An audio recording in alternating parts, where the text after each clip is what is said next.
There we go. I take it you heard it anyway, did you? Please feel free to take your jackets and ties off and get yourself comfortable, because this sort of weather is not particularly clement for the sort of attire that we normally have to wear. So, and I'll take my hat off as well.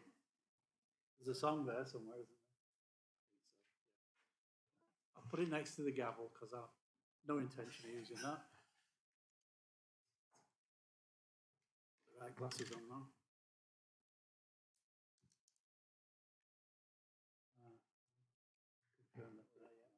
Right, please can we confirm that we are live streaming so we can mind our P's and Q's. Thank you everybody for attending the meeting of the council on Tuesday the 20th of July 2021. For those who do not know me, my name is Steve Holgate and I am the Mayor. Next to me is Councillor Julie Berry, who is the Deputy Mayor. Welcome back to the council chamber, everybody. Doesn't it look magnificent? I was looking forward to introducing my mayoress to you all today, my daughter Emma. COVID, however, has intervened and her husband has tested positive, and so she's self-isolating, so we'll save that for another day. We have some members present in the council chamber who are unable to be here in person and so are joining us from home. And members of the public are welcome to watch on YouTube. Due to regulations surrounding voting, only those members present are able to vote. Members who would like to contribute to the debate, please use your raise hand function on your iPad and you will be allowed to. We're getting used to the new microphones and technology, but please bear with us. If you were asked to speak, if you would like to speak, please raise your hand and I will invite you to speak. At that point, please turn your microphone on. When you are speaking, please speak towards the microphone so everyone can hear you. If anyone is having issues, please let Democratic Services know. Now for some housekeeping. Please can all members respect the COVID measures in place. They are there for everybody's safety. And please ensure your mobile phones are switched off. We are not expecting a fire drill, so if the alarms sound, please exit the way you came in. Finally, if the technology fails, then I will adjourn the meeting for a few minutes to try and resolve the issue. It won't be me that's resolving it, just to be clear about that. Our tech guy. If this is not possible, a new date and time will be organised for the meeting.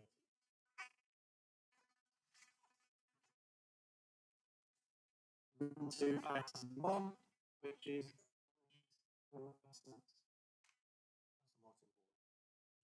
Councillor Martin Boardman. Does anyone wish to offer apologies from the floor? No, that's it. Okay, thank you.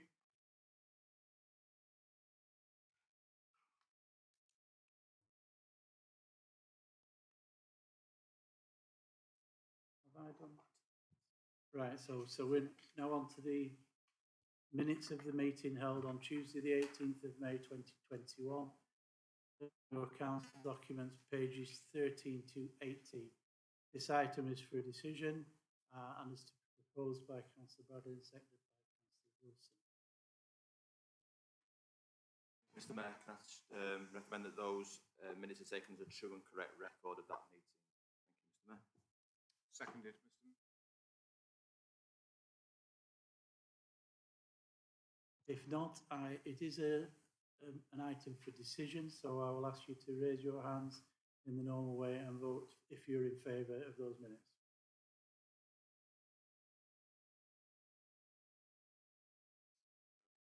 Anyone against? Any abstentions? I think that's unanimous. Okay. Item 2 is declarations of interest. Members are invited to declare any procurement.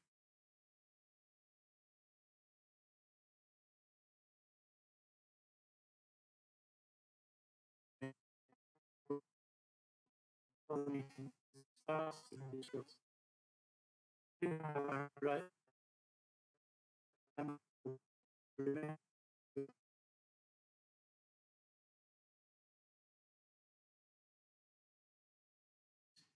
You must seek to improperly influence the decision on the matter.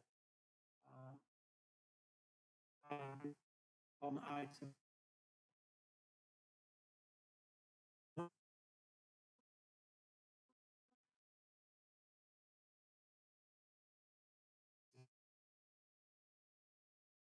wishing to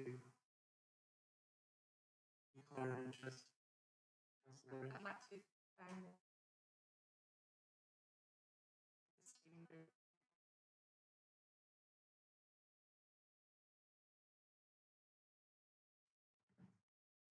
no, Mr. Councillor Keating on Teams has raised his hand. Councillor, you wish to speak now? Oh, I'm sorry, Mr. Mayor. I can't remove it. I put my hand up to agree with the minutes, but I can't remove it at the minute, but I am trying. Right. You've got an extremely booming voice there, Councillor. Thank you very much. That's very kind.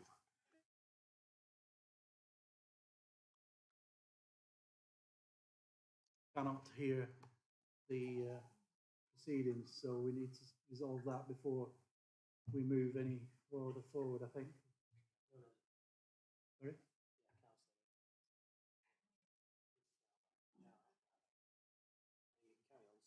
Right, okay, I've been informed that we can carry on.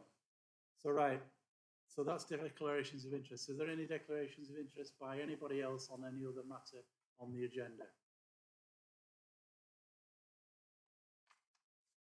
No? Okay. Right. That's not for decision, is it? That's just for noted. Right. Item 3, mayoral announcements. I wish to announce that Kayaking for Kids is an event that will be on Sunday. I will be joined by the leader of the council, Councillor Bradley, and the MP to complete a charity kayak challenge along the Chorley section of the Leeds to Liverpool Canal. This is to raise money for one of my chosen charities, Inspire Youth Zone. We hope to raise money for one of the, read that once, raise as much money as possible for this amazing charity, which does so much for Chorley's young people. The best way to donate is via the online giving page, but for those who prefer a paper sponsorship form, there is one circulating during this meeting. Mayor's Civic Dinner. My mayoral dinner will be taking place in the Lancastrian on Friday the 10th of September. Invitations will be going out to all members shortly. My mayoral civic Sunday will be 2 days later. The service will be taking place at St Lawrence's Church on Sunday the 12th of September. Further information will be issued in the coming weeks. Mayoral engagements. I've been starting to get out and about in the borough just a little in recent weeks as invitations have started coming in and the diary is beginning to fill up. It's a delight to be out there talking to people and the people we serve. And there's such a lot of positivity out there, which I'm feeding back, and a lot of congratulations for the work that has been done by all the councillors and the council during the COVID restrictions and the difficulties that have ensued. I was trying to persuade officers to put a little bit of a YouTube on the new technology that we've got, the new screens. Surely football player changing rooms after the magnificent cup run that they went upon. Sadly, I was vetoed because he said that it would be far too exciting for far too many of us to watch those men singing Adele's Someone Like You. So I recommend that if people are intrigued and want to watch it, then it is on YouTube. But for now, I would just like to say what a wonderful lift those players gave to the people of Chorley in probably what was one of the darkest times imaginable. Councillor Bradley, do you want to say a quick word about their accomplishments? Very briefly, Mr. Mayor. Yes. I have to. Sorry. Put on the spot. No, more than happy. And I think we never got a chance to mark it properly, given the cup run that they had. They put Chorley on the map. And I note when the actual FA Cup final was on, they did a big piece from Chorley Football Club around the FA Cup final, which again put us back on the map, which is really good as well. Hopefully for the club as well, and I have spoken with the club, they made more money this year by not playing probably most of the season than they ever made previously, which has put them in good stead. So if they can have a good cup run this year and play football, Mr. Mayor, or more football, then we'll all be very happy indeed. But yeah, hats off to them, and I hope that they do just as well this year, if not better. Thank you. Continuing, tonight I am providing drinks after tonight's meeting. I would like to invite all members to join me for a drink in the Lancastrian straight after tonight's meeting, and I hope you will be able to join me. If anyone feels uncomfortable so doing, then please don't feel obliged, but it would be lovely to get back as a group of people again to the way we were, and I can't wait for that to happen soon enough. Thank you. You will notice on your places in front of you that you have some toffees, chocolates and such like, and this has been provided by Councillor Khan. They've been donated by Councillor Khan as a gift, and I've just got a few small words to read out here. This is the Eid at the end of pilgrimage Hajj. This is when Muslims all over the world go to Saudi for this event. But for the last 2 years, this has not been possible, as it has been cancelled due to COVID. Samir, and I would all be attending full council, just like to share our day with our fellow councillors by sharing these gifts. I think that's an absolutely delightful thing to do, Hasina, and I'm sure we all appreciate it, although the waistline is an issue at the moment, especially post-COVID, but we'll work on it. Okay, I think that is the end of my announcements. Yeah. I'm trying not to rush, but I'm trying not to take too much time because, believe me, if you're feeling warm. Right. Item 4, public questions. No public questions have been received as yet, and as now is the time, none will be received. So moving on to item 5, Chorley Council Annual Report 2021 on your agenda pages 19 to 38. This is an item for noting and will be presented by Councillor Bradley and seconded by Councillor Wilson. Thank you, Mr. Mayor. Do not worry about your waistline by the time you've covered myself again. Now on Sunday, you will be several pounds lighter. I've been out to buy the rope today. Looking forward. So you can do that. So thank you, Mr. Mayor. Yes, members, the Chorley Council Annual Report is in your papers, and it reflects our achievements over the past year. Obviously, that's a year that's been heavily affected by COVID, and the council has been integral as part of the wider Lancashire and North West response to the COVID pandemic that has hit Lancashire in general and the North West as a whole far heavier probably than any other part of the country. Consistently, for long periods, we have been locked down way above other areas of the UK, and therefore a lot of our resources have been devoted to dealing with that. And therefore, Mr. Mayor, whilst we have been trying to keep in mind the core strategic aims of this council, which are detailed in point 3, about involving residents in their local communities, having a strong local economy, having a clean, safe and healthy community, and being an ambitious council, we've had to focus most of that effort over the last 12 months around the COVID pandemic.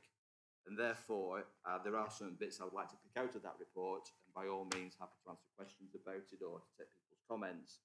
But you can see in paragraphs 12 through to 14, some of the specific points around that COVID response that we have been involved in, alongside, to be honest, Mr. Mayor, a lot of community organisations, some of whom are listed there, the Chorley Buddies, who set up to keep people who were socially isolated in touch and did a lot of key work in the area.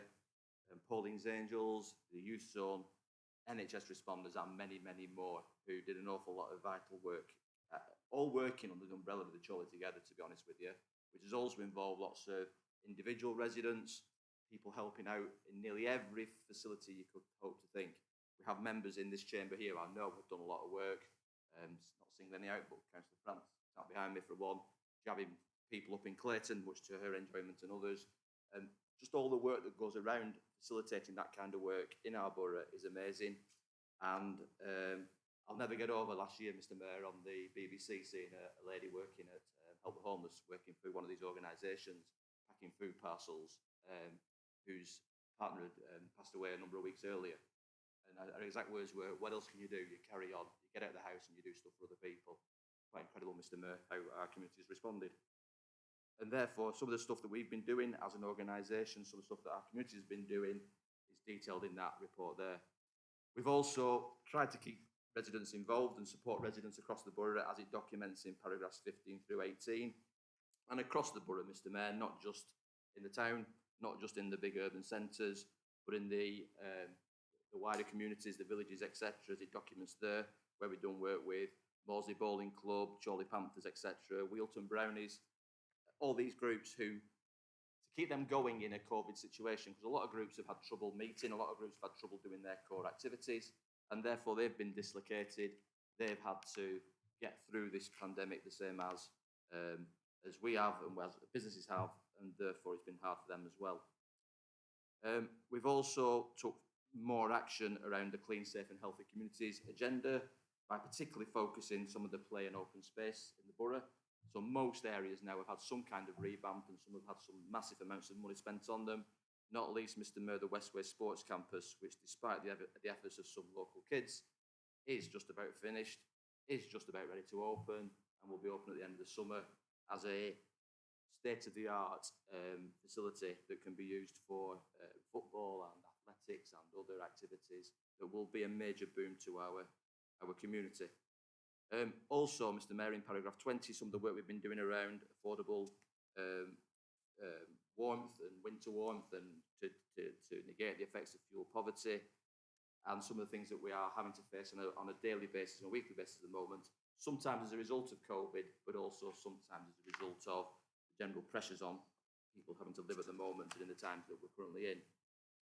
The strong local economy, as we bounce back, hopefully, from COVID, we were very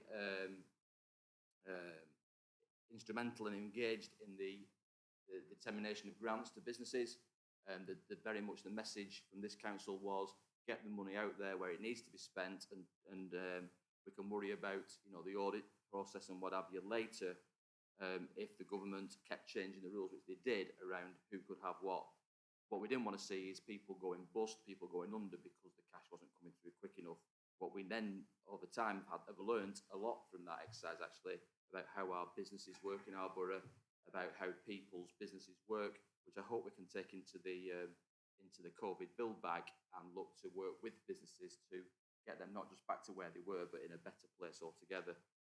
And obviously, Mr. Mayor, we took advantage a little bit of some of the town centre being closed at certain periods to do some work, which in normal times will be dislocating, in normal times will cause businesses to have to close or to be disrupted.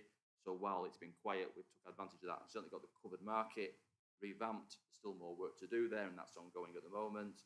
But also we've took continued action on Market Walk, which continues to see more units being let and in legals around filling that market walk extension completely and filling some of the gaps that have perhaps been caused by national retailers considering their overall situation. Again, we've not been an island, Mr. Mayor, we've not been unaffected by COVID, but I would argue through the preparation this council's put in before COVID, we've been able to survive and hopefully bounce back better than a lot of other areas, both locally and nationally. And we've continued, Mr. Mayor, to deliver those projects that see us do more than what a bog standard district council does. So we currently are carrying on developing our green agenda at a pace, and those members of the Climate Change Working Group will attest to that. There are a plethora of projects underway, many of which are working with partners, working with the County Council, working with other partners to look to deliver our target of being carbon neutral by 2030.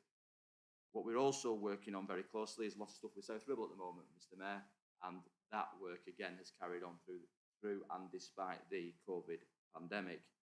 And one thing I'm particularly pleased to see, Mr. Mayor, is the carrying on and the continuation of that pivot working, that multi-agency working that Chorley has been doing so well for a number of years to get early intervention into people who are in problems and in difficulty before they get into crisis, which again we're now looking to extend and work on a wider footprint with our colleagues at South Ribble.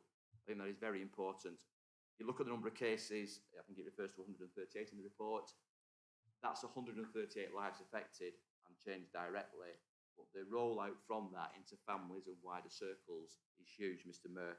And again, that's Chorley getting upstream of the problems, dealing with the issues before they become critical issues, and saving the public purse in the long term. It's an awful lot cheaper to deal with these problems early on than it is to do it later on. There's a few other items there around some of the challenges we face next year. As always, money is a problem. As always, probably lack of clarity from the government about the future is a problem. But like many other councils in our situation, we'll have to get on with it. We'll have to have a strategy and a plan, which we'll be bringing back to this council in the autumn. And I think the report documents both the achievements of this borough, but also documents some of the areas where we will be moving forward in the future to take advantage of this bounce back from COVID and the fact that, as Mr. Mayor, you mentioned earlier, our communities are keen to get back to some kind of normality, are keen to get reactivated, and we will certainly be encouraging them to do that here in Chorley. So happy to endorse the report, Mr. Mayor, happy to propose it to council, and happy to take questions. Thank you very much. Councillor Wilson. Thank you, Mr. Mayor. Happy to second the report, and just to back up what Councillor Bradley has said, you know, it's been a difficult 12 months. It's not just been a difficult 12 months for people who have been on the front line, that we've mentioned, perhaps people who've been dealing with businesses or people in the neighbourhood teams who have dealt with those who need support. It's been difficult for everyone, for all staff. Sometimes working from home has been a real challenge. We've got to say thank you for what everyone's done, because our performance is still good. What we're delivering on the front line is still good. But it will be a challenge again, Mr. Mayor, no doubt, for the next 12 months as we come into the next phase. Hopefully restrictions are being lifted. Hopefully that stays like that, so society can return to normal, people can go back to work, and we can get some normality, but we wait to see. So I've no doubt it'll be difficult again, Mr. Mayor, but we remain committed to delivering on our priorities, what we set out in our corporate plan, where we put our money in from taxpayers through to frontline services. We'll continue to do our best, Mr. Mayor. Okay, thank you. Anyone wish to speak? Yes. Well, thank you, Mr. Mayor. I just want to repeat the thanks to all the staff and the officers for their decisions, but particularly the staff for the mammoth task they've started from fresh, because obviously it's a new situation. They've managed to set up and distribute all the assistance that's been given to the council in the grants to the residents of the business, whilst also maintaining all the day-to-day business of the council. And I think the staff just need a big thank you from us all. Thank you. Councillor Riggett. Thank you, Mr. Mayor. Following on from what Councillor Platt just said, I agree it's a good report. There's lots of positives we can take from it and build on as a council. However, I do have one observation I'd like to raise, and that is a section titled COVID Community Response, which is page 29 in your report. Nowhere in this section do we, the council, formally thank those volunteers and community groups referenced.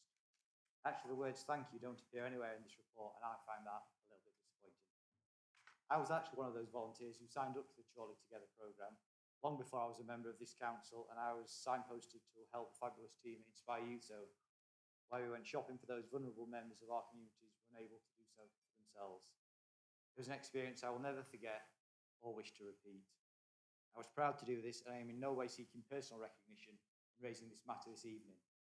However, I do think it would have been a nice touch for this council to write to all those individuals who registered with the council and volunteered to help others, as well as writing to all those community groups that stepped up to help and therefore further widening the reach and the impact of Surely Together.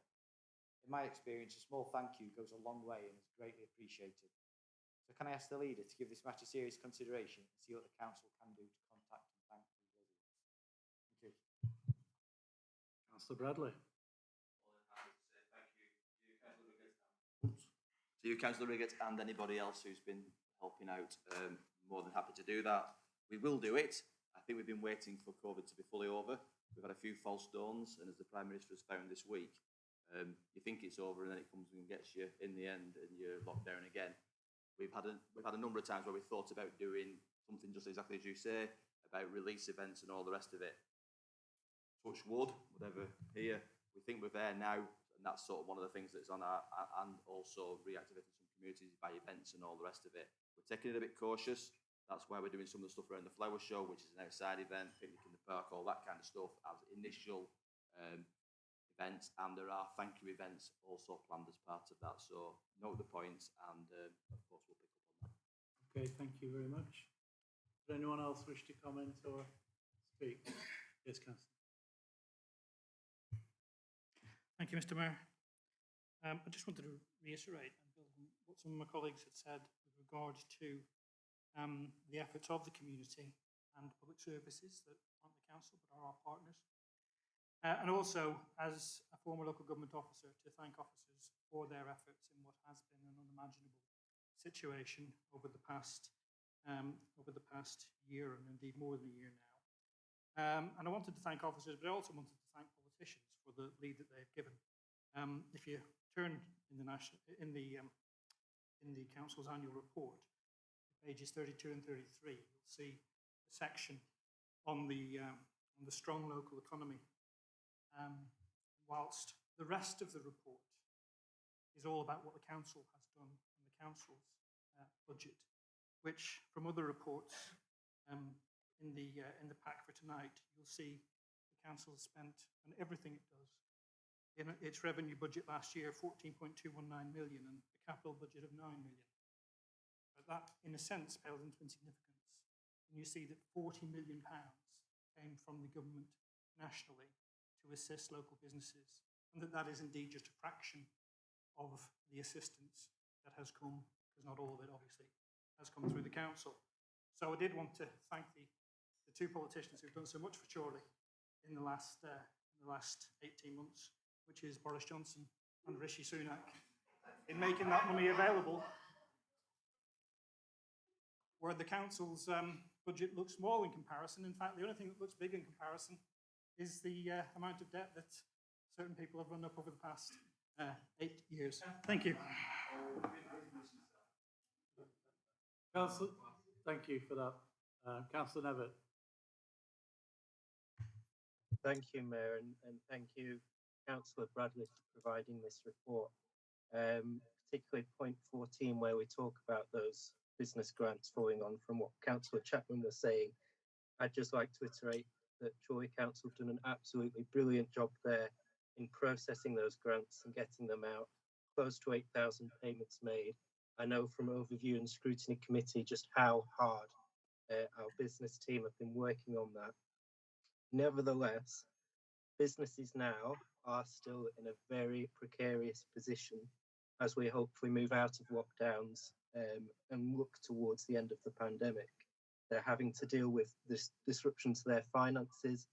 They're now in a position now where it only takes moderate disruption for businesses to quite literally face bankruptcy once again. So could I ask that going forward, I know we're still processing these business grants, I know the business team are still working around the clock superbly. Sadly, however, we're having to pick up the slack of other organisations which are failing, particularly Lancashire County Council, which is being run by Conservative administration.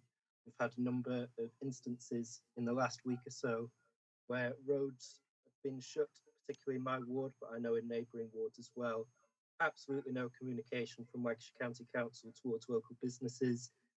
They're the ones that should be footing the bill for recouping losses that these businesses face. I've had one business in my ward that incurred a loss of £4,000 when such resurfacing happened last year.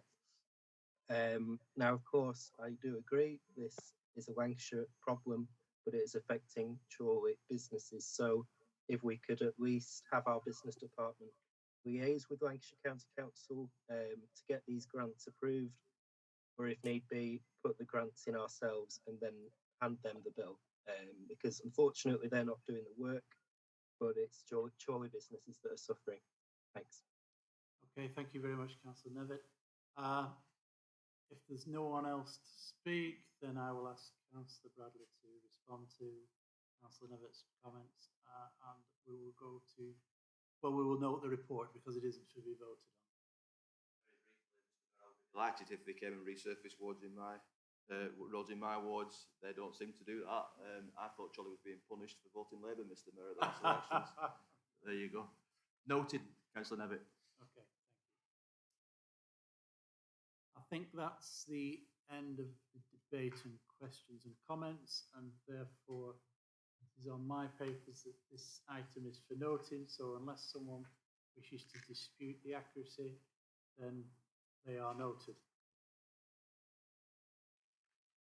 And we move to item 6, which is the Executive Cabinet Report. That's on pages 39 to 46 of your papers. This too is for noting and to be introduced by Councillor Bradley and seconded by Councillor Wilson. Mr. Mayor, can I ask that the minutes of the meeting of the 17th of June are taken as a correct record? Thank you, Mr. Mayor. Councillor Wilson? Seconded, Mr. Mayor. Anyone wish to speak or comment on this item? If not, it is noted. We'll move on to item 7. Item 7 is Revenue and Capital Budget Monitoring 2021 outturn, pages 47 to 70 on your item on your papers. We're going to reverse the order this time. Councillor Wilson is going to introduce, and Councillor Bradley is going to second. For the sake of variety, the same two voices in a different order. I know. Superb. Delighted to recommend put the report to the council, rather, Mr. Mayor. Obviously, largely it is for noting, but we do have to approve the capital expenditure. Just a couple of pointers to make note of. Page 49 will give the details, Mr. Mayor, of where the £57,000 underspend has occurred. Mainly, again, perhaps most of the savings made in staffing costs as usual, but then there are other items there, Mr. Mayor, that are detailed in the report as well. Just to pick up, without perhaps going over the argument we've just had, Councillor Chapman makes reference to our crushing debts and this huge number. I still don't know what the Conservatives' position is on that, because like I said at the start of the election campaign, it was 60 million. By the end of it, it was 96 million. Somehow you found 36 million that was spent, weirdly, that we didn't. But there we go, Mr. Mayor. But the one good thing about the borrowing, Councillor Chapman, is it allows you to make innovations such as the purchase of Market Walk, which, as you'll be delighted to note from the report, still continues to bring in about £1 million a year to this council, which saves us having to then go back to the taxpayer and ask for more money as well. So I'm sure that really deep down you do see the logic of it, Councillor Chapman, despite an interesting headline on some election leaflets. It does note in the report as well that the leisure services, the provision there, the amount that we budgeted for, is the deficit rather is about half of what we originally set out, Mr. Mayor. So that's obviously good news for the council. We will see that as that evolves. Obviously, this is an area where the council has to step into again as a consequence of COVID. We'll see how that evolves before we take any long-term decisions about whether the council provides that or whether again it goes out to a provider. It does note in the report, and just to pick up on the point, the money that has come from the government during COVID, which has been welcome to everyone who has received that, whether that's businesses or organisations alike, and we played our part in making sure that they received that money as quickly as possible. I would argue that's called joined up thinking. In times of crisis, that's what you do. You work together for the benefit of the people that we represent, and that's what's been done. One of the negatives, Mr. Mayor, is that we do see a slight downfall in our income, both in terms of council tax rather, and business rates. Of course, that's inevitable, and that will continue to be inevitable, as I said just before, that times are still going to be tough, and we have to then deal with that. But I'm sure that we're in a very strong position. Certainly when I look at our finances, perhaps compared to other councils, Mr. Mayor, I realise that we're in a very strong position, and therefore I'm happy to recommend the report. Okay. Does anyone wish to comment? Sorry, Councillor Bradley. Hi, Mr. Mayor, no problem. Yes, I would love to second what Councillor Wilson just said. And I think we need to note that most of our increase in revenue is coming where other people aren't doing things, whether that's central government, whether that's the county council, whether that's NHS partners, because their funding's been affected. And it's a discussion actually we had with the NHS representatives last week about cost shunting between organisations. That is to nobody's benefit. But because we've taken action in the past, because we've invested, and you can say it's borrowing, but it's investing because it's investment with a purpose, usually multiple purposes. Not only do we have great extra care facilities, not only do we have a great youth zone, not only do we have a great or a better than average shopping centre in our town that is rapidly filling up and hopefully will drive us through a recovery, but we have an income for this council which allows us to do the nice things, as we discussed earlier, like doing up the parks and open spaces, like doing up our public buildings so people can have a decent facilities. I was in Blackburn today, and I think sometimes in Blackburn, some of the civic buildings there, you can see the fact that they have less and less investment to spend. We ain't facing that in Chorley. That's because we structure our council differently. Now, you can choose to like it or not like it, but it's effective in doing some of those things that our residents want to see. Thank you, Mr. Mayor. Thank you, Councillor Bradley. Does anyone wish to comment? That's very good. Thank you, Mr. Mayor. I'd like to refer to page 61, paragraph 87. I'm sure that Councillor Wilson is fully aware of my personal commitment and that of my colleagues, especially Councillors Turner and Walker, to see the long-standing parking challenges of Buckshot Parkway resolved. I'm confident that he also recognises the electorate's recent strong endorsement of that commitment is equally keen to see that progressed. So in the spirit of partnership working, will the Executive Member for Resources release to Councillor Turner, Councillor Walker and myself feasibility study and any supporting documentation, our own officers' recommendations, and details of all funding opportunities explored, including those rejected. Thank you.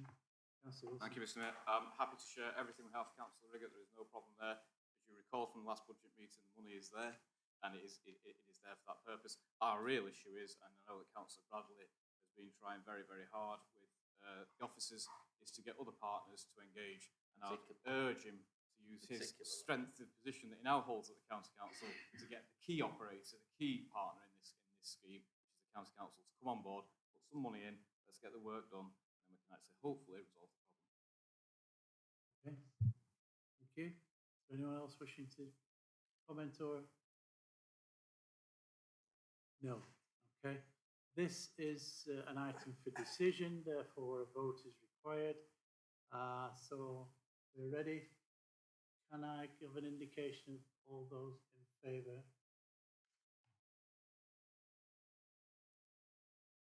Your arms down. Anyone against?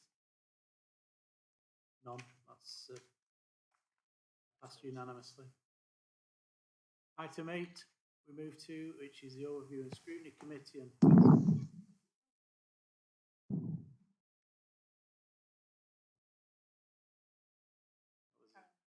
strange interruption.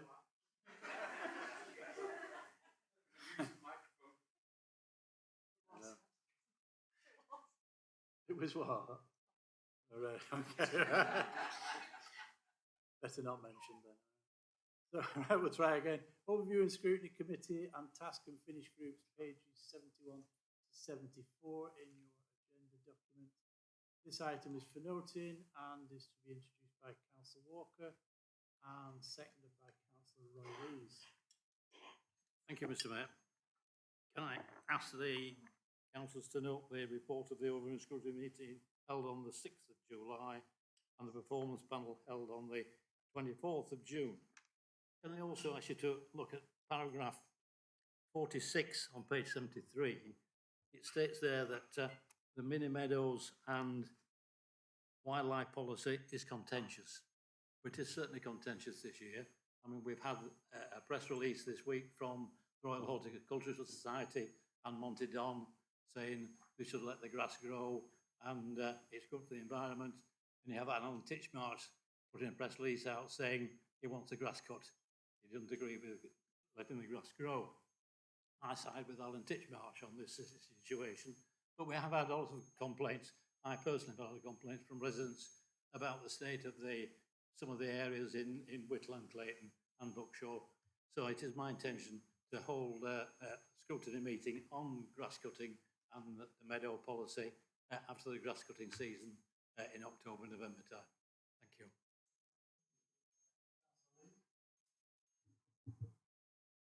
Thank you, Chair. I have pleasure in seconding that report.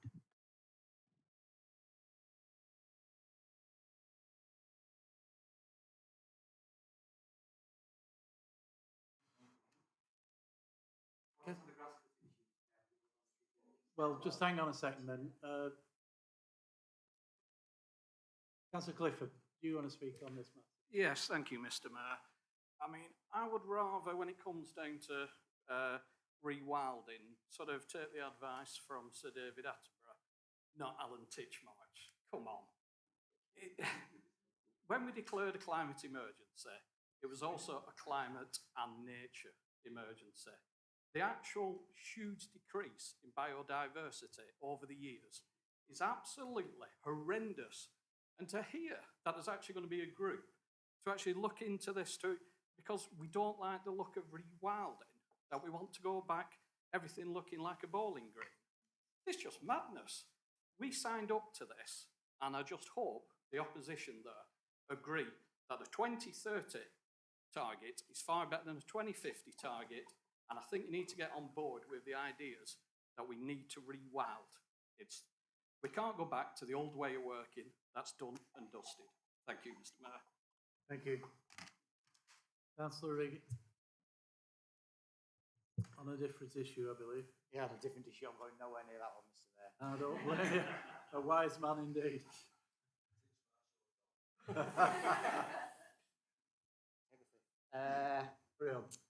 I hope that Councillor Walker and you, Mr. Mayor, will allow me a little latitude. While noting Councillor Walker's excellent report, I wanted to draw, I believe it's Councillor Morewood as the responsible member, to a question I raised at ONS on the 24th of June regarding the Q4 performance report. I think it's mentioned paragraph 54 in the report, page 74, where I asked what is the average length of time an empty property remains on the long-term empty properties list here in Chorley. One of his officers replied to say they didn't have the details to hand, but they would update ONS via written response. That's about a month ago. Unfortunately, that reply hasn't come through yet, to the best of my knowledge. I'm not sure if Councillor Morewood has that figure to hand or not, but can I ask, however, that he looks into this for me and provides the requested information in writing to Councillor Walker as chair, as we agreed? Thank you. Can I just... Is it fine? Because I can't find it in the report. Yep. Okay. Councillor Morewood, do you wish to respond? Yes. I don't have those figures to hand, but I will certainly ensure that you get them as soon as possible. Thank you very much indeed. Does anyone else wish to comment on this report?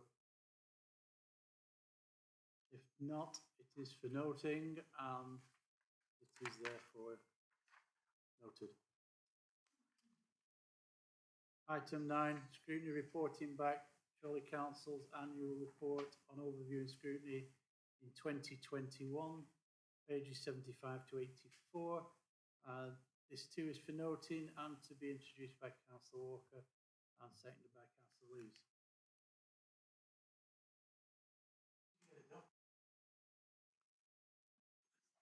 Thank you, Mr. Mayor.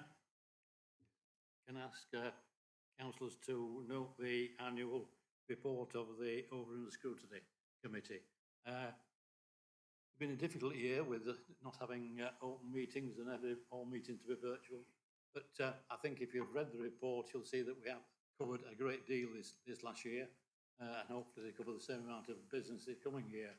I'd just like to thank all the directors, cabinet members, officers and staff who came to the overview school committee to give their reports, and also to thank the committee for this year, because as I say, it's been a difficult one. We've been held virtually, and thank them for their support this last year. Thank you. Thank you, Chair. I have seconded that report. Thank you. Who's on this report? No? I'll just make a comment briefly, even though I probably shouldn't. I think the work of overview and scrutiny is essential and crucial and really valuable to the council as a whole. And I recognise too the work that's been put into it, because I used to be quite involved in overview and scrutiny. I too concur with Councillor Walker's views that a lot of work and energy has been put into it by a lot of people. Thank you. And that item is for noting. It's noted. Governance Committee, item 10, pages 85 to 86. This is for noting. Councillor Platt, your turn. Thank you, Mr. Mayor. Please can I please can I present the minutes from the governance meeting on the 26th of May 2021. Thanks. Thank you very much indeed. Councillor Khan, you seconding this? Yes, good evening. Thank you, Mr. Mayor. Yes, I wish to second report. Thank you. I invite members to make comment or speak on this item. None? Okay, thank you. Progressing nicely now. That's noted. Item 11. I will introduce this, but will not take part in it in any way, shape or form, as is described, as I explained earlier. Both Councillor Berry and myself have a non-pecuniary interest in this. So over to you, Councillor Morwood, and seconded by Councillor Bradley. Thank you, Mr. Mayor. Yes, resist. Thank you, members. The purpose of the report and the recommendations before you in paragraphs 1 and 2 is to approve the designation of a neighbourhood plan area boundary for Coppell, and the detailed plan for that is shown in Appendix 1, the map there showing the area. Paragraph 5 outlines the background legislation which allows a local community direct power to develop its vision for a neighbourhood plan and to shape its development and its growth. Paragraphs 6 and 8 explain the initial consultation that took place over a 6-week period, and asking for various comments from statutory bodies, local businesses, etc. 9 responses were received, and the list of those received are on paragraph 8. No objections at all were raised to the area concerned. In fact, most of the replies were quite positive, asking to be involved and to be informed of progress as things develop. Paragraphs 9 to 11 outline the policies and the basic conditions which a neighbourhood plan should follow, and it ensures that such a plan cannot be developed without due regard to the broader community. There's always a concern that does that mean they can go off and do exactly what they like in their own area without due regard to anything else? It doesn't. They cannot produce a plan which perhaps goes against, say, the local plan of Chorley Council and so forth. The next steps are outlined in paragraphs 12 to 13. The parish has to then publish the information on a website to a wider audience and prepare their draft plan for consultation, and these are checked independently. This will be the second area that has requested a local neighbourhood plan. Brotherton was given approval for this in April of this year, and ask you to approve this designation. Thank you, Mr. Mayor. Councillor Bradley, you're seconding this. Thank you, Mr. Mayor. And, sorry, Mayor. Thank you. Yes, and similar to the previous local plan proposal that we had for Brotherton, we welcome this as a council, and I'm happy to second this report because it's about self-determination for the local communities, and the more they are involved in their future and helping to shape that, the better as far as this council is concerned, and any assistance they need in doing that, they will have from Chorley Council and its administration. Thank you, Mr. Mayor. Indeed. anyone wish to speak on this matter? Other than the proposer and seconder? Right, I think this requires a vote. Right, this requires a vote, yea or nay. So please show all those in favour.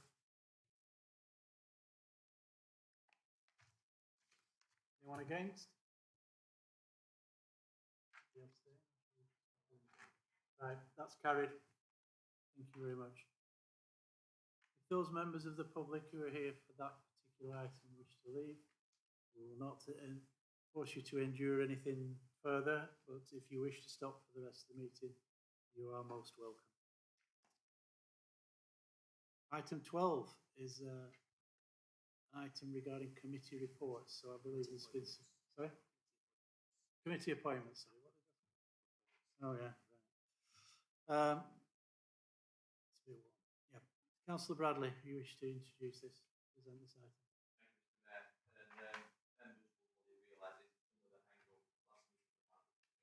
The election, whereby we made an awful lot of appointments to various bodies.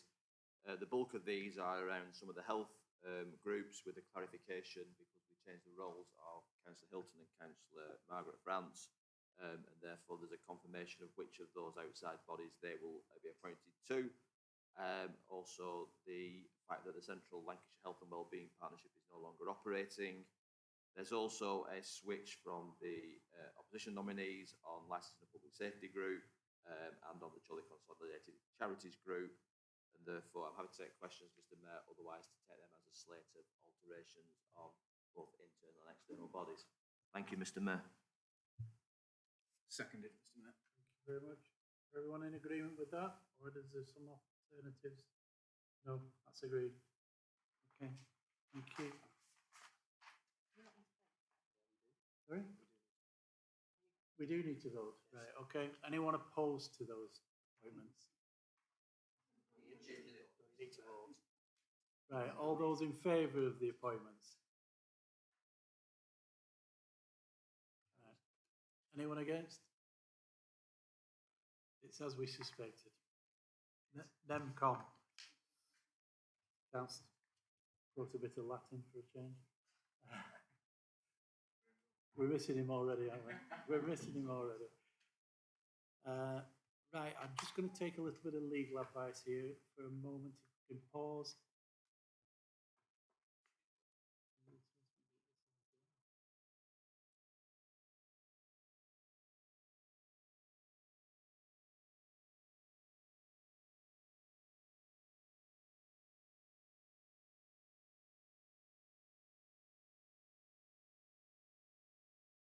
To consider a notice of motion. Oh, no. Skip one. Skip one. Question asked under Council Procedure Rule 8. Councillor Christine Turner has asked a question for Councillor Bev Murray as Executive Member for Early Intervention. Do you want to stand up and give the question, or do you want to? Oh, sorry. County Hall, you'll be written up on a big screen. So, do you wish to speak to this item and ask the question? Yes, thank you, Mr. Mayor. I will do. The quarter four performance report showed a rise in the percentage of 16 to 17-year-olds who are not in education, employment or training. My question is in two parts. Firstly, are any of the young people open to the youth offending team? Are any looked after children or recent care leavers? Secondly, if so, what support over and above what is mentioned in the report is being given to the young people to help them access education or training? Councillor Murray. Thank you, Mr. Mayor. We don't get any specific information from Lancashire County Council relating to youth offending team, care leavers or looked after children. We do request it from time to time, but it is quite difficult to get hold of. In relation to what support is offered, obviously there was the things in the report around the Kickstart scheme, Chorley Employment Task Force, and all of which the employability work that we do is open to young people. In addition to that, the Chorley Youth Hub is delivered at the Youth Zone, where a specialist advisor from DWP will be doing in the next month face-to-face appointments with young people. And in autumn, the council is hoping to collaborate with some employment support partners through the Chorley Employment Task Force to deliver a series of support events. In addition to that, the council has applied jointly with the Youth Zone for some flexible support grant funding to further enhance the youth hub, and it's hoped that if successful, we'll get another member of staff which will sit in the communities team and will work alongside DWP as sort of a case management person. Okay, thank you. I'm advised by the Chief Executive you have one supplementary question. Thank you, Mr. Mayor. I don't have a supplementary question, but I would just like to thank Councillor Murray, and I think everyone will agree with me, it's very important that the most vulnerable children in the borough are given the support that they need to succeed. Thank you. Okay, thank you. Councillor Bradley. Sorry? No, it's not allowed. Not allowed. Constitution. I'll get it in later.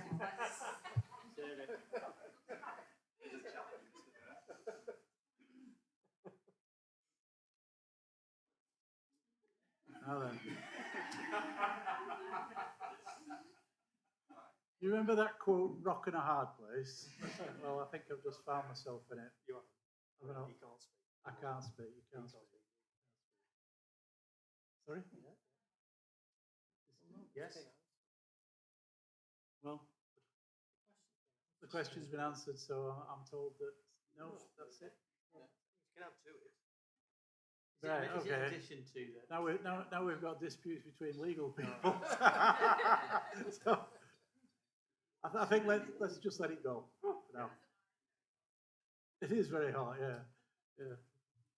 Okay, so, thank you. You consent with the response. We're not going to add any more to it. Thank you, Mr. Mayor. No, it's a pleasure, believe me. We're moving on to item 14. You're going to have to guide me through the rest of it. I'm beginning to lose the will to live.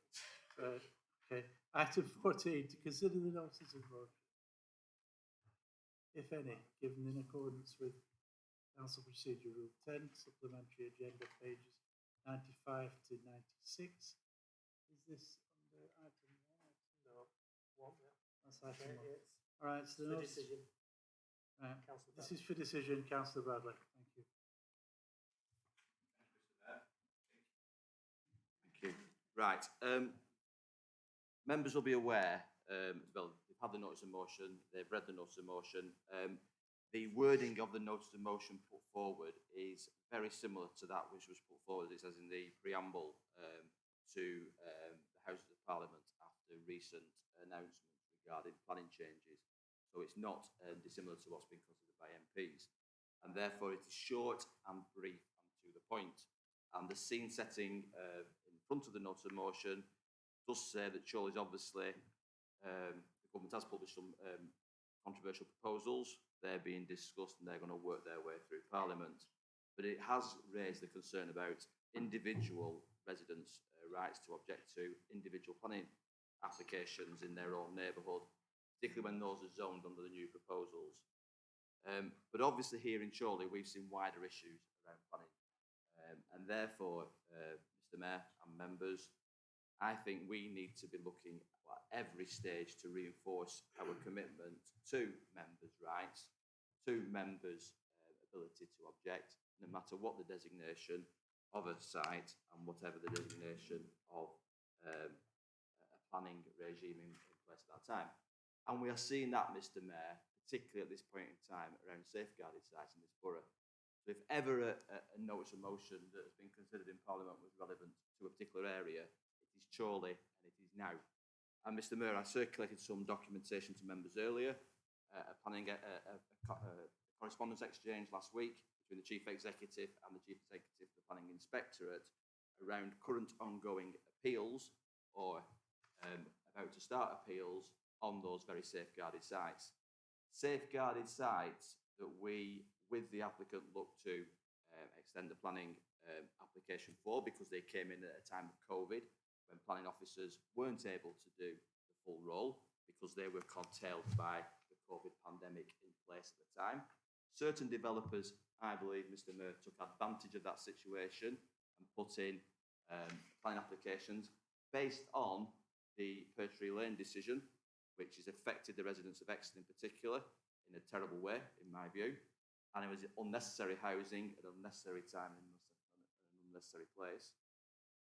Secondly, we then had a second planning appeal decision in Preston at the Cardwell Farm site, which went completely opposite way to Pertree Lane.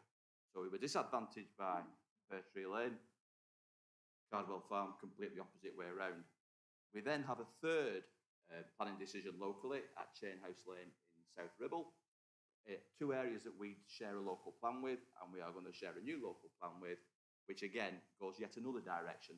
So at the moment, as I think our Chief Executive eloquently put it last week, we are a merry-go-round of decision-making by government and by extension the Planning Inspectorate. We cannot find planning officers or legal counsel that appear to, or developers come to that, who appear to know what the policy is, what the inspectorate will decide, and what the outcome will be for local residents. And that to me, Mr. Mayor, is reprehensible, is concerning, is deeply worrying for those communities who will be most affected by these current extant applications, current extant appeals, and future government policy coming down the line. And those communities, Mr. Mayor, are the communities in particular of Eccleston, Whitley Woods, Adlington, and Coppell. So you're saying it already, Mr. Mayor, ahead of me. Yeah? Heapy, they're all coming down the lines. So those, Mr. Mayor, are our communities under threat. And if this government doesn't want to listen to those residents, surely council will speak up for those residents. And the least we can do is back this notice of motion here tonight. And the most we can do is what myself and the MP and Councillor Wilson were doing last week in London, was trying to convince government ministers and the Planning Inspectorate of the illogicality of basically, they've got a big bonfire in front of them at the moment and they're tipping petrol on it at a very high rate, Mr. Mayor. That is what they are doing. They are inflaming the situation for our residents. At a time when we are trying to bring communities together, they are driving communities apart. Because all that people are trying to do is pass those housing numbers from one to the other. At the moment, Mr. Mayor, our working with Preston and South Ribble is holding together. And I made this very point to the Minister last week. We are holding together despite every effort of this government and the Planning Inspectorate to divide both our communities, our local plan arrangement of local councils, which is supposedly what the government wants to see happen. And I am very interested to see what the opposition here are saying to their ministers, because they are their ministers, they are their communities that are going to be most affected by this. And therefore, I want to also see what the wider Conservative movement is going to say about this, because it appears all the time that it's ourselves who have to go down this route, and we are at the beck and call of erratic decision making by the Planning Inspectorate in particular, and then secondly by the government after that. I don't understand it, Mr. Mayor. I'm getting to the end of my tether because I cannot work out where this council needs to go. And it's not like us not to have a plan. But when you are working in a chaotic environment, it is very hard to have any kind of plan. And therefore, Mr. Mayor, I am very concerned. I think we need to get this notice of motion on the cards. I note the amendment that the Conservative group have put forward tonight. It's been shared with members, and members are quite at liberty to comment on it. It has been received at quite short notice. My concern, Mr. Mayor, with that amendment is the apparent removal of that individual resident's right to object to individual applications, because we all have a right to object to applications in our own area, because we live in them. We know what really goes on. And in the face of a bureaucracy that doesn't want to listen to residents, that is forcing through appeals when people can't attend, in the summer holidays, when people are still locked down, when vulnerable people can't get to appeals and can't get to those events, and the letter that I've circulated earlier basically says, we can do that, so we're going to do that. That is not right, Mr. Mayor, and therefore, unfortunately, I don't believe our group can accept the amendment. I think we stick to the original wording. That's what MPs considered. That's what many MPs raised as concerns. I think this council should as well, Mr. Mayor. I move the motion as written. Thank you, Councillor Bradley. Councillor Wilson, you're down to second this item. Thank you, Mr. Mayor. Just to support Councillor Bradley, he's outlined the position very, very clearly in relation to Chorley, in relation to the problem that we have now with a number of speculative developments, which shouldn't be brought forward at this stage because we have a plan in place, and then we have a new working plan to put together. And it's that ability to control the pace of change, to control the amount of development at any one time, and support it with infrastructure. That's the danger of what we lose here as a consequence of the current policy, which is, as Councillor Bradley highlighted, the great risk of losing great swathes of land in a very short space of time and a significant amount of development. I do agree with Councillor Bradley. The Conservative motion, although perhaps very well intentioned, doesn't deal with that individual rights, because in the wording it refers to working to empower communities to work with the local plan. It doesn't mention those areas of designated for housing that take away the right for individuals then to object. So I think that's important for us all. It doesn't matter whether you're Labour, whether you're Conservative, or you're not interested in politics. When it comes down to a planning application in your area, you should have the right as an individual citizen to make your representations and make your objections. That's what's being taken away at the minute by the government plans. That's what we've got to stand up against. As I say, it's highlighted clearly and surely. It'll be in other areas as well. We need to stand together on this, Mr. Mayor. Okay, thank you very much.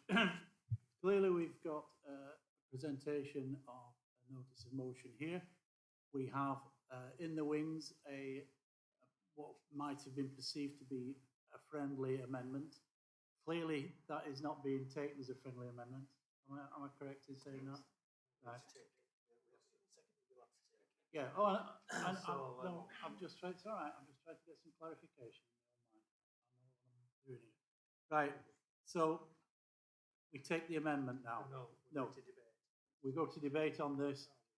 Right. Anyone wish to debate on the Councillor Nevitt? No, your amendment comes afterwards. We debate the proposal, then you make an amendment to it, and then we debate your amendment. Okay. It's a learning curve here for all of us. Right. Councillor Nevitt. Thank you, Mayor. My point was on the amendment itself, so I'm happy to wait until we get to that debate. Glad it's not just me then. Right. Councillor Riggett. Okay, Councillor Riggett, you want to speak on the notice of motion put by Councillor Bradley? Okay, I wasn't sure whether Councillor Whittaker was before me. That was all his hand was up. Yeah, you're deferring to Councillor Whittaker. Oh, always. Councillor Whittaker. Right, so there is some wisdom. Councillor Whittaker, you've got the talking stick. Yes, first of all, I'm grateful to the just mentioned speaker who gave way. It's a good job he did. I'll say no more. I've often said, Chair, Mr. Mayor, rather, if planning was an exact science, we wouldn't need planners, we wouldn't need a planning committee, and we wouldn't need any public to make any comments. But of course, it isn't an exact science, and that's why we need all these debates, discussions. And every application is different. Plainly, the government doesn't agree, and plainly, with the legislation that they're proposing to put in, they're going to want to take away the rights of individuals. They probably want to, sure about that, but certainly Councillor Bradley highlights the situation in Eccleston. But before I get that, I'm reminded when I first came on the council, if Councillor Riggett would remember 82, I don't think he was born. But Brian Webster, who was the chief executive at the time, said to me one day, Councillor, power only swings one way in local government, to the centre. And if ever that's been exaggerated in the past 10 years, 11 years, then it certainly has. The issue we've got in Eccleston, we've got, for example, and it's highlighted, we've got 129 houses going up. Contributions to infrastructure? Yeah. No infrastructure proposals for schools, no infrastructure proposals for the medical facilities, no infrastructure proposals for the roads from the county council. We talk about air quality, there's going to be queues half a mile long at the main crossroads in Eccleston. Who's going to monitor the air quality there? The Lancashire County Council? I don't think so. They seem to be strapped for cash, paying for social care, thanks to the government's funding. As for Mr. Johnson's levelling up, this is just making it a ridiculous example of what we're facing here. If this legislation is not challenged, when we had the situation in Eccleston, there have been hundreds of objections. Parish Council objected, the schools objected, everybody objected, hundreds of people, not just people who live nearby, but people who know Eccleston very well.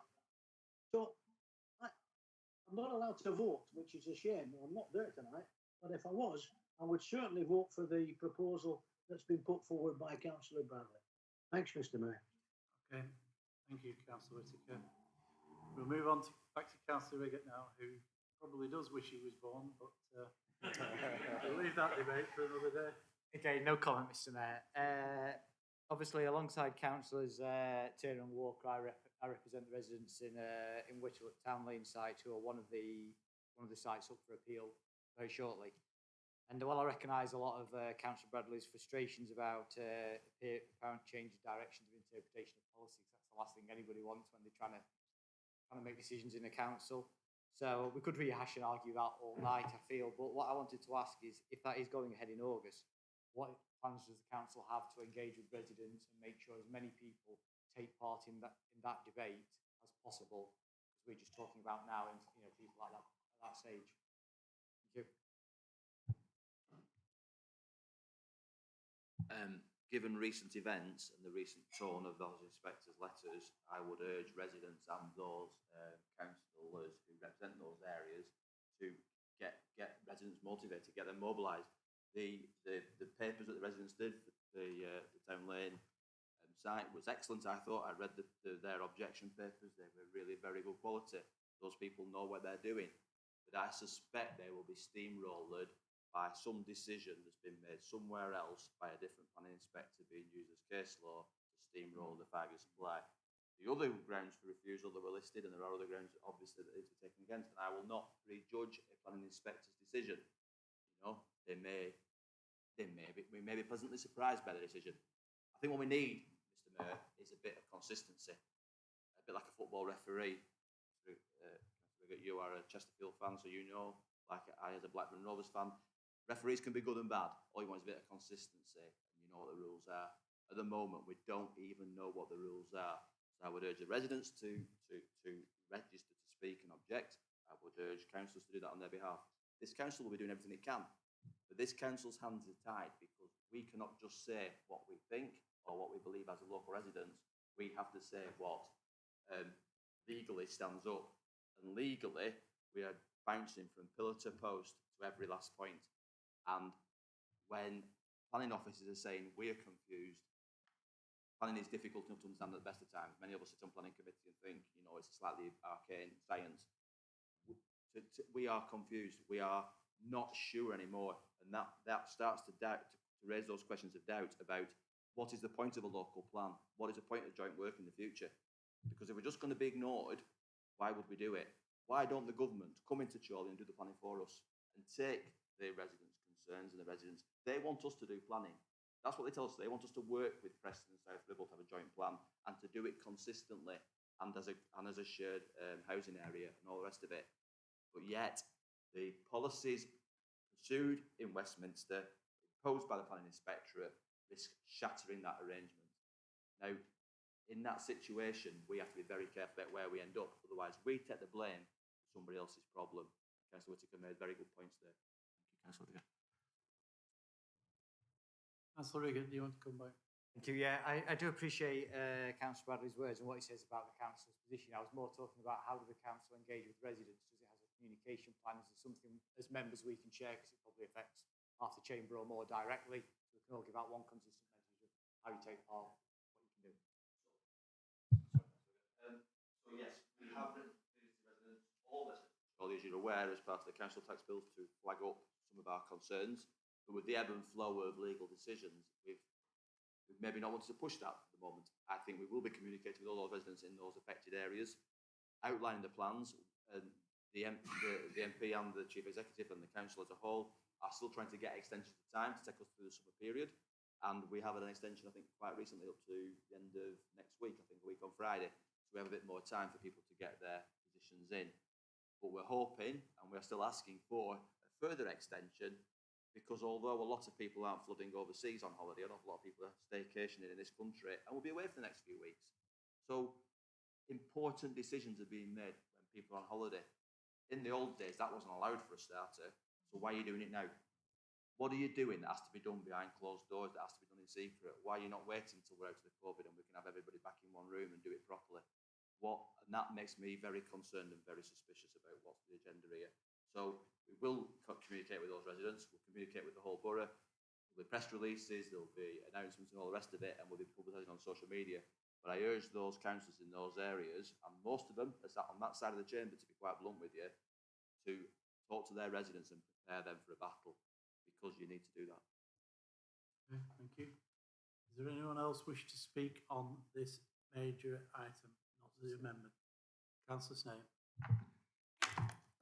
I just wanted to speak just to back up Alan's comments, really. I mean, from a Adlington perspective, so I represent Adlington and Anderton Ward with June and Peter, and we've been hit with 2 planning applications over the last 12 months on safeguarded land. They've both received hundreds of comments, not just from people that live on the doorstep to those applications. The parish councils have objected. The residents have been insulted with comments telling them things like that we've got 5 rail services a day in Adlington when we're down to 2 an hour, if that. We're, you know, the supporting documentation that comes with these reports tells us that we've got banks and shots and things, and we haven't. And I think if those residents in Adlington were told that they couldn't object or support those planning applications, I think there'd be all hell would break loose. So I just wanted to speak basically just to say we can't underestimate the importance that that this motion states, basically. So thank you. Yep. Councillor Clifford. Thank you, Mr. Mayor. Yes, I'd just like to say I fully support this notice of motion. I mean, really, I might not be being very polite here to say I'm a little bit worried that the opposition are trying to sort of amend this, what is a very good notice of motion. Tonight, Councillor Riggett has mentioned the residents of Whitley Woods, the town lane, Councillor Turner, Councillor Walker. If they actually knew, you know, if you were to ask them, what do they think? Councillor Chapman mentioned Boris Johnson earlier on. If you actually said to them, do you actually agree with Boris's Builders' Charter? Because this is what this is all about. This notice of motion is crucial that we do it. It doesn't need watering down by yourselves. Very worried about where you're going on this. Now, I hope you're going to support this notice of motion, because I'm sure the residents of Whitley Woods will be disgusted if you don't. Thank you, Mr. Mayor. Thank you. Is there anybody else? No. Deborah, do you want to introduce your amendment? Thank you, Mr. Mayor. The current planning process clearly doesn't work in parts and certainly does not benefit the people of this borough, surely. We currently have a local-led planning process with significant weight given to our own local plan. However, we have seen our own local plan challenged on numerous occasions by large national residential property developers hell-bent on urbanising many rural villages and building on our own space and too early on our safeguarded land. These challenges are brought by developers who have very deep pockets and very experienced barristers, and who can manipulate the current planning system to benefit only themselves, with blatant disregard for the local plan and ultimately local people. The very same developers that the notice of motion recommends we should work together with, and it actually says work together with the local community. It is our view that no matter what planning policy our country adopts, large developers will not work for the benefit of the local community. What this notice of motion calls for is a current status quo in Chorley be retained and asked to protect the rights of communities to object to individual planning applications.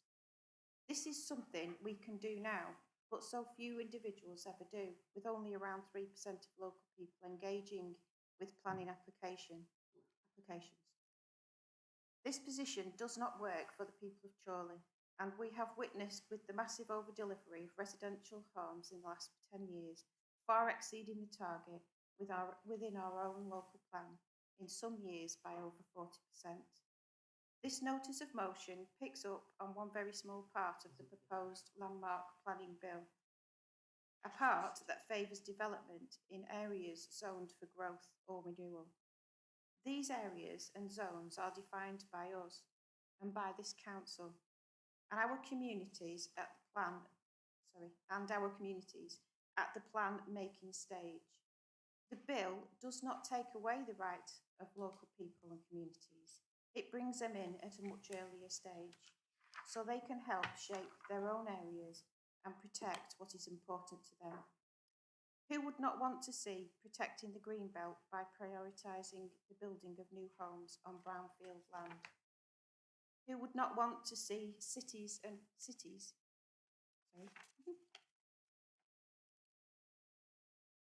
Who would not want to see cities and redundant commercial sites taking the majority of new home building? And who would not want to see a planning system which makes it easier for vacant plots and underused land to be developed for housing? Fundamentally, we as a group do support the principle behind the notice of motion, and in that local planning policy, and building within a local area is done so with the engagement and support of the local community. However, this notice of motion will not deliver, and this group could not support the notice of motion in its current form, and therefore we would like to recommend an amendment to the notice of motion. And I think you might have read it.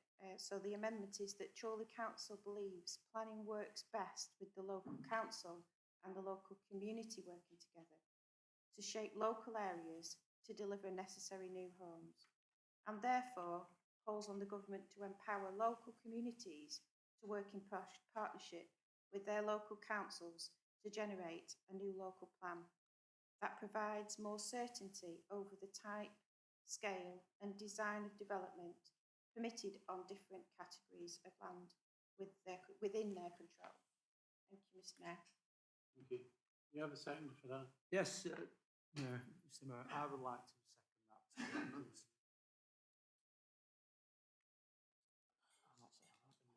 Councillor Nevitt, you wish to come in?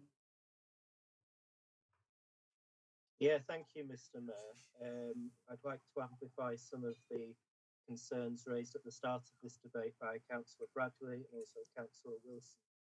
I'd start by saying this amendment is not an amendment at all because it makes a completely different point, and I don't wish to labour that on a legal basis, but it's clear for all members there to see. This amendment is about the local plan, which is not specified, it does not specify at all, upholding the right to object to individual applications. Councillor Clack has made a case there that the Conservative group will be defending the right to object. Perhaps she's seeing a different amendment to the one I do in front of me. All I would say to her is that we cannot gaslight ourselves through this crisis.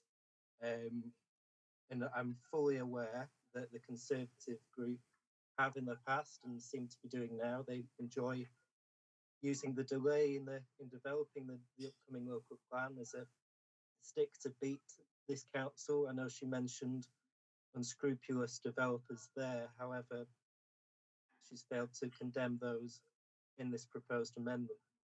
What this amendment amounts to then, just to be clear, at best it fails to support the right to object.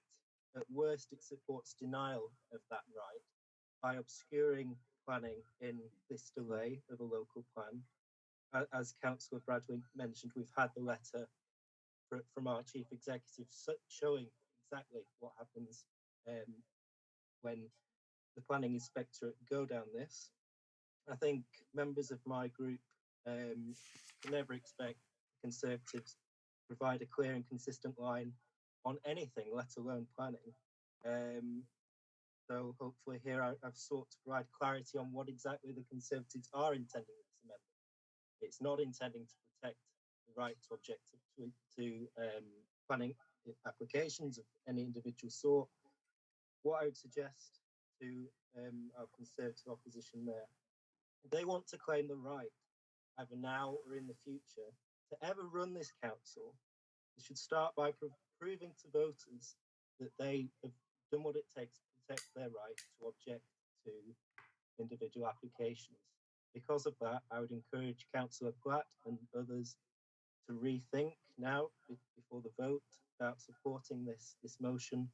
I believe it's not only the right thing to do, but it's the expedient thing to do. Thank you. Thank you, Councillor. Councillor Sherwood. We have to support people being able to object to planning applications. That is democracy. And also, why are we in this room tonight? We're in this room to represent our residents. And as far as I'm concerned, that is it. Those two things, democracy, and it's our job to represent our residents. And we have to do the right thing this evening. Thank you. Does anyone else wish to speak before I bring back Councillor Bradley?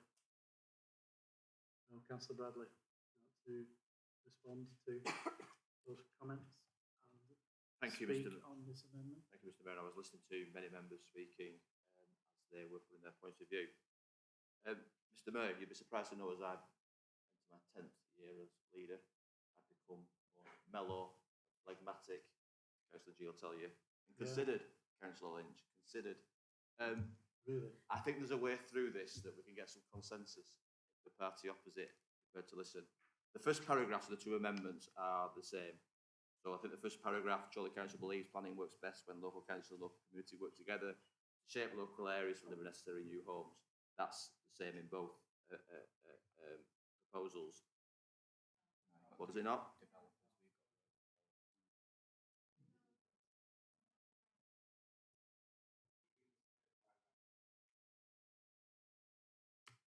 Developers, well, the local council, local community, and developers work together. All three. All right, let's leave it at that for a minute. All three. Then the first part of your amendment, and therefore calls on the government to empower local communities to work in partnership with our local council to generate a new local plan that provides more certainty of the type, scale, and design of development. The last line is a bit that we are not happy with, which says permitted on different categories land within their control. It's not about land within our control. We control very little land. It's about the wider planning area. So I'd get rid of that last sentence and put instead, and further protect the rights of communities and individuals to object to individual planning applications. If we could come to that, to read it again.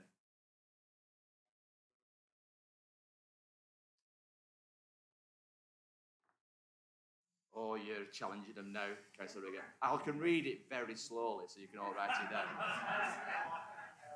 In my best accent. Sounded like Paddy McGuinness. Let's just no, pause. Councillor Holgate is not reading it. No, I'll tell you something completely different. Want me to read it that? Yeah. No. So the first sentence will be local council. Listen, sorry, stop. Can we have one meeting, please? Councillor Bradley is attempting to read out the compromise notice of motion. Composite, they call it a conference. Compromised and composite. Yeah, and if we could all listen to that, and then we can be clear on whether we agree that it is a friendly amendment. I read it slowly, Matthew, the time. Right, okay. Chorley Council believes planning works best when the local council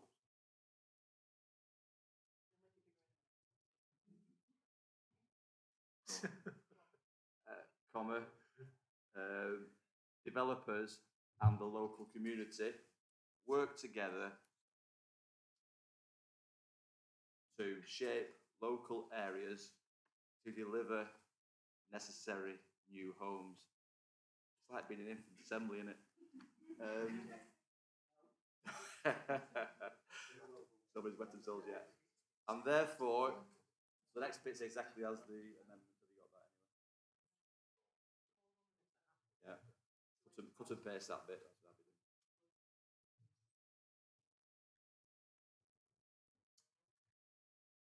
Well, sometimes it's better on the hoof, isn't it? So let's keep going.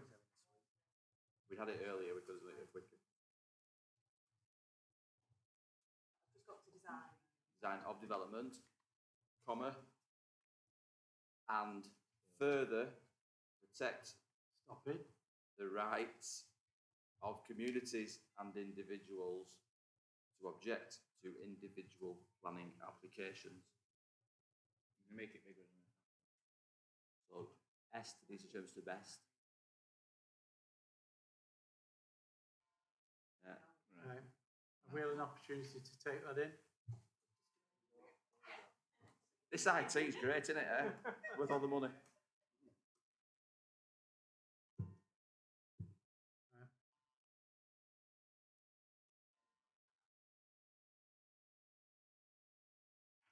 Is that wording doing the job for us all? Yes. Yes. So that can be taken as a friendly proposal. Sue? Alice's proposal. Yeah. It's a further amendment. It's a further amendment. Happy to second Councillor Bradley's amendment on the amendment. Okay. We don't really need to debate this any further, do we? I think it's been debated enough. Right, all those in favour of what's on the screen, please, show. Get your hand up, get your hand up. Right, okay, perhaps not then. Right. All those in favour of the new second amendment, please show. Right, okay. It's when you need eyes in the back of your head, isn't it? Yeah, always. Yeah. Anyone against? None. Any abstentions? None. That is passed unanimously. Yeah, I've changed. Thank you very much for your forbearance. There's someone who wanted to get out of these. So, Come on, Mr. Mayor, the wine's coming. not really working there. Are we on to item 16? Is this? No, it's all involved.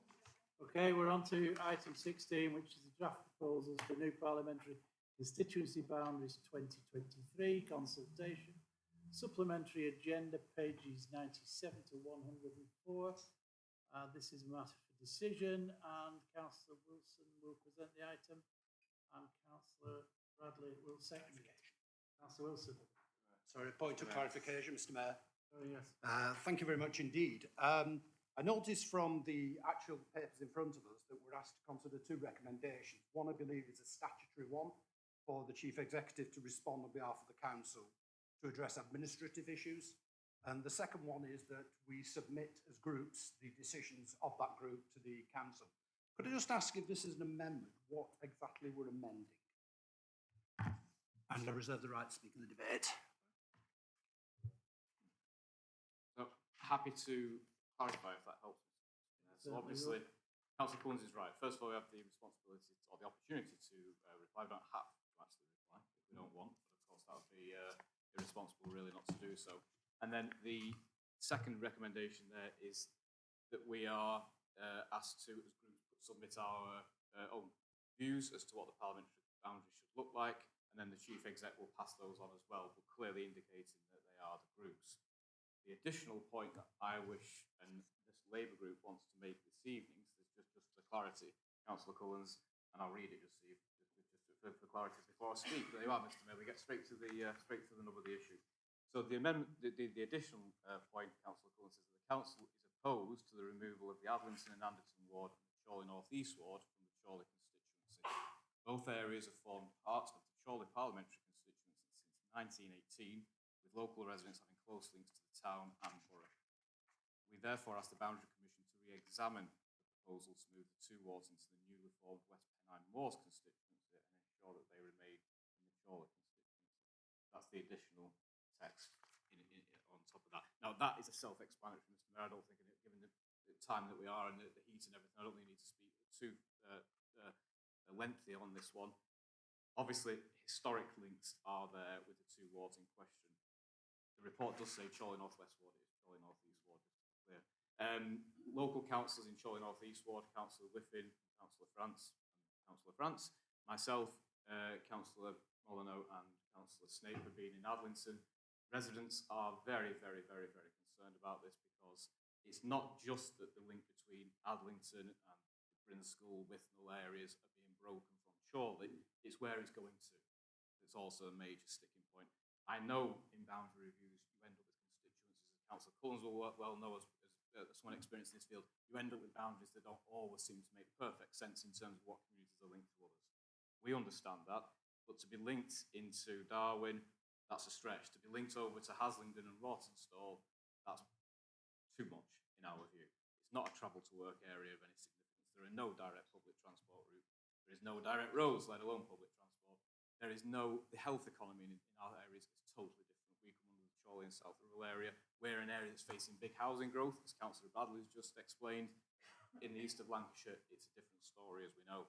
There are too many differences in our view that an MP, in order to be effective, has to have some sort of cohesion. He will be torn between the two areas. We don't believe will be effectively represented, whoever that is, no matter which party it is, and therefore we're asking the Boundary Commission to re-examine this. In the first round of consultation, we know there's a second round and ultimately a final response. So as a starter for 10, we're saying please re-examine, and let's keep those links between our areas that have been in Chorley for a long time, are linked to Chorley in terms of education, in terms of shopping, in terms of local spend, in terms of health, and other areas as well. And therefore it makes sense, Mr. Mayor, for us to ask the Commission to do this. Okay. Does that explain things, Councillor Collins? Thank you very much, Mr. Mayor. In part it does, but can I just ask, is it really that what we're asking to do is ask the Chief Executive to put a recommendation in item 1 that this is a proposal by this council? Okay. Councillor Molyneux. Sorry. Can we have a... sorry, all right. I'd like to second that, Mr. Mayor, and the point I think is very much that, Councillor Collins, as you point out, we're not requesting, trying to rearrange the Boundary Commission or the Boundary Review. We're not saying the exclusion of this area or that area. All we're saying is that they consider again the linkages between the areas that Councillor Wilson's mentioned, which very much are intrinsic part of Chorley, some of those areas, and it might be that wards could be split or what have you. That's up to the Boundary Commission to do that. All we're saying is that seems a very strange scenario, and trust me, the residents of Rawtenstall and Haslingden, having spoke to the leader of Rossendale Council today, are equally excised about being linked with Adlington and Brinschool. No offence, guys, but they're not mad keen on it either. Seconded, Mr. Mayor. Thank you, Mr. Mayor. Do they know where Adlington is? I'd like to speak in support of the motion. In our ward of Adlington, Anderton, Anglesart and Rillington, now residents are really angry by the proposal. They're upset. They're very concerned to take Adlington and Anderton away from Chorley. They've strong links with Chorley. They identify with Chorley. And they've got worries. I want to see my MP. How do I get to Darwin? From Adlington, you go Adlington, Chorley, Chorley, Blackburn, Blackburn, Darwin, and then have to find it when you're in Darwin. That's if it was in Darwin. The other alternative is very narrow route over the moors, which is often closed in winter anyway. So, it's just impossible. As one of our residents actually said, it's where we belong in Chorley.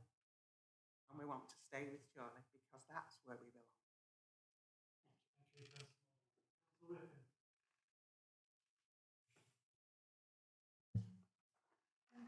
Hi, I'm Jenny Whiffin and one of 3 borough councillors alongside Gordon and Margaret France in Chorley North East Ward, and we're against the proposed constituency boundary changes. So firstly, as you all know, Chorley just faced some boundary changes in the last local election. But before I get into the geographics of all these boundary changes, I would like to point out that our ward was named Chorley North East Ward. So it seems a little odd that in the next parliamentary election, we may not even be a part of Chorley constituency. So the most recent local boundary change split the village of Whitley Woods right down the middle. This means that one half of the village is in one ward, and the other half of the village is in Chorley North East Ward. Now, this is problematic because the Boundary Commission only want to take one of these wards out of Chorley constituency. And this means that the village of Whitley Woods will end up having 2 MPs, one for Chorley and one for West Pennine Moors. I mean, how ridiculous is that? Why does one village need 2 MPs? If anyone in my ward currently has an issue, all they need to do is jump in the car, travel to Chorley Town Hall and speak with our MP. Now, we would have to travel all the way to Darwin, which is half an hour in a car, but 1.5 hours in a bus. Where's the logic in that? Now, this worries me because it leaves us on the periphery of the constituency in many, many ways. Most of West Pennine Moors would be under the Blackburn and Darwin Unitary Authority, not Lancashire County Council. There are no shared agreements with this authority, so I fear we will just become forgotten about and not be a priority to our new MP because he or she won't have the links with Lancashire County Council or Chorley Borough Council like our current MP does. The Boundary Commission is supposed to respect community links, but there simply aren't any with Darwin and Haslingden, nor are there any transport links except via Blackburn. And the Blackburn bus service that leaves Chorley in the evenings and weekends terminates at Abbey Village because it is funded by Chorley Borough Council and parish councils. Blackburn and Darwin Unitary Authority did not see fit to contribute to the running of this bus service, which in my opinion speaks volumes about how well connected they feel to Chorley North East Ward.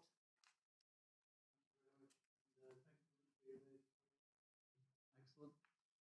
Anyone else? Yes, Councillor Ainsworth. Thanks, Mr. Mayor, but can I just give way to Councillor Smith, Okay, go on then. Yeah, I just wanted to say, I don't think we can underestimate the strength of feeling of objection on this issue, both across Ablington, Anderton, Anglesark and Rivington, along with the residents that we've spoken to in Chorley North East Ward. It's certainly the talk of our village at the moment in Ablington. I've had dozens of calls and emails about this. Ablington Then and Now and other village social media pages are brimming with the strength of feeling of residents' objections to these proposals. I even had an elderly lady telephone me last week from Lower Adlington who was actually in tears about these proposals and told us that our letter through a door had kept her up until 20 to 1 in the morning worried about these implications. So, you know, we wholeheartedly support this motion tonight. Thank you. Thank you. I've got Councillor Ainsworth and then Councillor Riggett. We'll see if we can get consensus after that. Carry on. Thank you, Mr. Mayor. I was slightly taken aback when I first read the proposals for the new West Pennine Moors constituency. The fact that the area where I live and the ward that I represent is at least a 10-minute drive away from both of the areas of Chorley that's been included in the proposal for the new constituency. Having looked at the proposal in front of me, I automatically came to a conclusion. It just doesn't make sense. In Aglington, for example, there is one prominent bus route, namely the 125, which is used by residents in the area on a regular basis as their connection to Chorley, Preston and Greater Manchester. If Aglington was to be located in the proposed new constituency, this would mean that there would be 3 local authorities responsible for fares on the 125 bus route. Lancashire from Chorley to Aglington, Blackburn and Darwin Council from Aglington to Horwich, and Greater Manchester from Horwich to Bolton. What would this mean for residents? Would it cost more to travel from Aglington to Chorley or from Aglington to Bolton? These are just rhetorical questions, but it comes back to my original conclusion. These proposals do not make sense. I hope that the Boundary Commission do look at these proposals again, and I will strongly support the amendment in the... Thank you, Councillor Ainsworth. I'm going to take Councillor Riggett and Councillor Cullens, but I'm getting a feeling that we could spend all night here because it's a very emotive subject and all we're doing is actually agreeing with each other. So if we can... So far. Well, forever the optimist. Councillor Riggett. It's going so well, Mr. Mayor. It's going so well. What I wanted to congratulate Jenny on her speech, but also actually respond to what she said. Imagine living in a village with 2 different MPs. Well, what do you know? I do. As is Councillor Turner. We've had that since it was created. And you know, if I wasn't getting your eye, Mr. Mayor, I could be tempted to move an amendment that change that, solve that problem too. But ultimately, nobody's ever happy where boundaries are drawn. Wherever you draw them, they're always contentious, and people don't agree. So all I would like to just say that is wherever they're drawn, we all have responsibility to work across those lines, and it can be made to work. It can be a bit more difficult and a different route sometimes, but it can be done, and we have to reassure residents wherever the lines are drawn, that is the case. And I would just like to urge members to read actually what the Chief Executive's responsibility is, and that's to do with administrative issues, I believe. Not a lot of the other issues are always the emotion, it's the same as planning, but actually it's the administrative issues that we need to focus on. Thank you. Councillor Collins, and then I'm going to bring Councillor Wilson back. Yeah, thank you very much, Mr. Mayor. And straight enough, although I did indicate there, I'm not really against this proposal. But I think what the concern is, and I'm sure Mr. Councillor Whitaker would want to comment on this, that as far as the boundary reviews are concerned, we have to take this pan Lancashire. Yes, we're making the comments of Chorley, and the numbers in Chorley don't stack up. So like it or not, we're either going to say, stay with us, Adlington, or goodbye, Eccleston, Maudsley and Croston. That's likely. You know, I can't see any other way looking at the boundary. We could go in any other direction because we're not going to lose anything coupled into what is Greater Manchester. More difficult when you start looking at the other ones. So it is a hard decision. I think what we should have, would be nice is to say, welcome back Eccleston, Crossley and Moston and retain what we've got. It's not going to be the case. So why we're focusing on one at the detriment to the other, that's what concerns me. And I know from, as I say, I'd be minded to support this because the Boundary Commission will relook at this. There is absolutely no shadow of a doubt on that. I know from comments with regards to Rosendale, I know from the feeling in Rosendale, it's not that they don't want Adlington and Anderton, they don't want anybody. They're trying to build another little wall round. So whatever happens, they've already made their statement, they've made their position clear, they're not interested in any change. Well, sorry, you're not going to get that. There are going to be changes. The likelihood there is going to be a West Pennine Moors. The difficulty then comes of where do you draw that line? Because that line, if you go for a logical then, will say hello to certain areas like Eccleston, Crossley and Moston, but could say goodbye to areas like Clayton East, to Brindle and Horton, which bound on to the north and south. So there are a number of issues that can come. As I say, I'm not minded to vote against this. I think we can all look at it because the Boundary Commission will. Okay, thank you. Councillor Wilson, you want to come back about... Just to reply to Councillor Rigger's point about blurring the lines of the Chief Exec, we're not at all. The Chief Exec will do one job, which is look at the administrative issues around it and report back the group's opinions. That's his job. That's what it says in points 1 and 2. This council, though, is entitled to take a view, and that's what we're doing. We're taking a view, which is we don't accept the removal of admin. Nothing to do with the Chief Exec. That's the council. But surely the council will now vote on this, and we'll make a decision whether we think that's the right thing to do or not. So it doesn't interfere with the Chief Executive's statutory duties. That's us as a council making a statement, which we're perfectly entitled to do. Councillor Collins is quite right. Whichever way you carve up the pie, as it were, it's not ideal because Chorley Borough is too big to make up a parliamentary constituency. And we went through this argument back in 2007, 2008, last time the boundary review was on, which I remember very, very, very well as well. Although I don't remember the Conservative administration here at the time objecting to it, but there we go. You may have done, but obviously that's all part of the process, Mr. Mayor. We can't. You're all right, Councillor Guns. Once you make one decision, one move in the jigsaw, it doesn't just affect the West Pennine Moors. It then affects, you say, the other side, or the north, or the south, whichever way you go. That's why, again, we're not coming up with a plan of this is how Lancashire should look. That's again for political parties to make, or individuals. We can all do that privately. But as a council, we're saying that we don't accept this breakaway, and more importantly, where it's going. Okay, I've got Councillor Platt wants to come in, and then if you don't propose any amendments, we will take a vote. Thank you, Mr. Mayor. Just to clarify, we have two issues on the table to decide. Number one, what the CEO is going to respond to, and number two, that CEO will collate the two responses, one from the Labour group and one from the Conservative group. Where does this third one come in? Is it a third recommendation that we're now agreeing? And why wasn't this mentioned at the last meeting when we set the parameters of what we were going to do? Thank you, Mr. Mayor. I think it's fair to say it's a change in feast. Sorry, Mr. Mayor, just to clarify, the last full council meeting, these details haven't been published. So unless I could have the powers of foresight, but even the process council hadn't been explained to us. So we knew that it was coming out on the 23rd of June or whenever it was, the date, that's off the top of my head. We didn't know the process or when the replies would be coming in. So we certainly didn't know the nonsense proposal that they were coming forward with.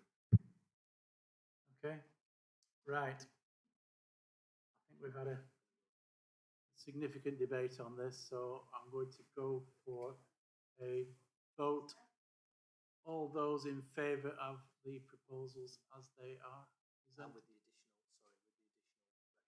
And with the additional recommendation, please show. Any against? Any abstentions? Right, okay, that was passed.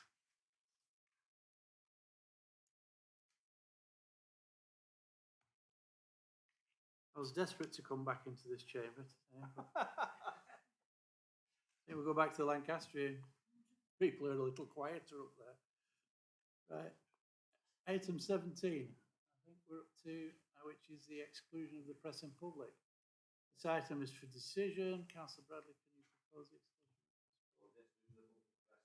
And Seconded. Councillor Wilson, thank you. Is anyone in favour of that? Please show. Anyone against? That's NEMCOM. Okay, thank you very much.